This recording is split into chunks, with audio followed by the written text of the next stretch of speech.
خد شنطة الزبالة وانت نازل وهات معاك الطلبات اللي بعتها لك على الواتساب. معقول مش فاضي ترد عليا دقيقة يعني؟ في إيه؟ أنا هسهر مع أصحابي في البلاي ستيشن وهنكمل على القهوة. أنا بخاف أقعد لوحدي بالليل. مش بقولك لازم تتنيل تتجوز عشان تفهم؟ افتحي موبايله وهو نايم.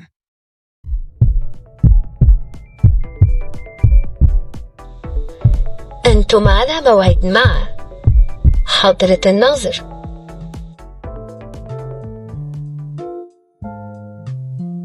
يا ابني الجواز ايه بس؟ انت كده حر احسن. مش طول عمرك بتقولي اتجوز عشان تشوف عيالك وتلحق تربيهم والكلام ده كان زمان. دلوقتي لا، مش انت اللي قلت احسن حاجه في الجواز العيال؟ يعني تتجوز وتجيب عيال وبعدين تلبس طول عمرك. البس ايه؟ يوه، حاجات كتير قوي. بين قلة خبرة الأزواج الجدد والخوف من مسؤولية البيت الجديد تتصاعد المشاحنات الزوجية، ويعبر كل منهما عن خوفه بطريقته. أعوام من عدم الاستقرار إلى أن يفهم كل منهم طبع الآخر، وربما يكون قليل الذكاء ولا يفهم. خد شنطة الزبالة وانت نازل وهات معاك الطلبات اللي بعتها لك على الواتساب، وما تنساش تعدي على السباك تجيبه في ايدك وانت جاي، وسيب لي فلوس عشان رايحة لماما. طب يا ابني ما هيكونها حاجات للبيت والعيال عادي يعني. هما مين اللي هيعملها؟ انا طول عمري برنسك بيت ابويا، انت عارفني من زمان. عمري ما كنت حاسس اني شغال عند حد غير لما اتجوزت. انا حاسس اني مش في بيتي. ما هو مش بيتك لوحدك، ده بيتكم انتوا الاتنين. انا مش هينفع اكمل معاك كلام، انت مش متجوز. طب اهدى ايه، مش هتحس بيا.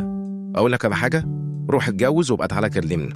انت ما بتردش عليا ليه؟ شوكي. معقول مش فاضي ترد عليا دقيقة يعني؟ في إيه؟ نسيت اقولك ان خاله عازمنا النهاردة على العشاء. مش هينفع، مش قادر. هو عمل حسابه خلاص وقال لي من يومين. طب ما قلتليش ليه؟ ما انا بقول لك نسيت، وبعدين هو انا لاقياك؟ ما انا بكلمك ما بتردش. أمال مين اللي بيكلمك دلوقتي؟ بترد بعد عذاب. عذاب إيه؟ أنت مكلماني من 10 دقايق بس. ده انا مكلمك 7 مرات. ما هو 7 مرات في 10 دقايق. عايز تقول ان انا زنانه صح؟ انا زنانه، قولها يلا قولها، ولو مامتك او اختك كلموك ترد على طول، لكن الخدامه اللي في البيت تسيبها ترن وما تردش عليها. وكمان عايز تحرجني مع اهلي ومش عايز تيجي معايا عزومه خاله.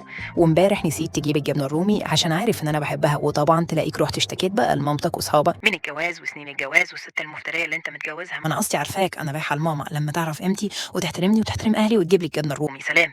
مشكلات عويصة، ليس هناك نقطة التقاء. الجميع متمسك برأيه والجميع مخطئ.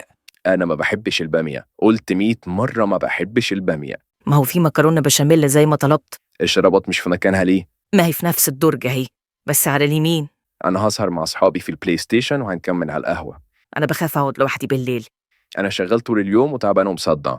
وأنا كمان بشتغل طول اليوم وتعبانة ومصدعة. الستات شايلين كتير برضو، والرجالة مش ملايكة. كل الرجالة فاكرة نفسها تتجوز وتعمل بيت وتعيش فيه زي ما كانوا عايشين في بيوت أهاليهم. أهلك غير مراتك. مش بقولك لازم تتنيل تتجوز عشان تفهم؟ مين اللي كتبت لك كومنت امبارح على صورتك في الفيسبوك؟ مش واخد بالي والله. بجد؟ دي واحدة زميلتنا في الشغل. ما جبتليش سيرتها قبل كده يعني؟ ما جاتش فرصة. شكله مش عاجبني. افتحي موبايله وهو نايم. الزواج أحد أهم التغيرات التي تحدث في حياة الإنسان. لو لم تتعلم هذا فلا تتزوج، أفضل لك وللمجتمع بأسره. أما لو أنك تعلمت هذا فتزوج ولا تخشى من شيء. الجواز جميل صدقني، كفاية انك هتدخل البيت تلاقي حد مستنيك، وأحلى حاجة فيه العيال. يمكن أن يكون الزواج سعيداً، ويمكن أن يكون مفخخاً. لو عجبك المحتوى اعمل لايك شير سبسكرايب وفعل جرس التنبيهات. يوتيوب يا ميديا.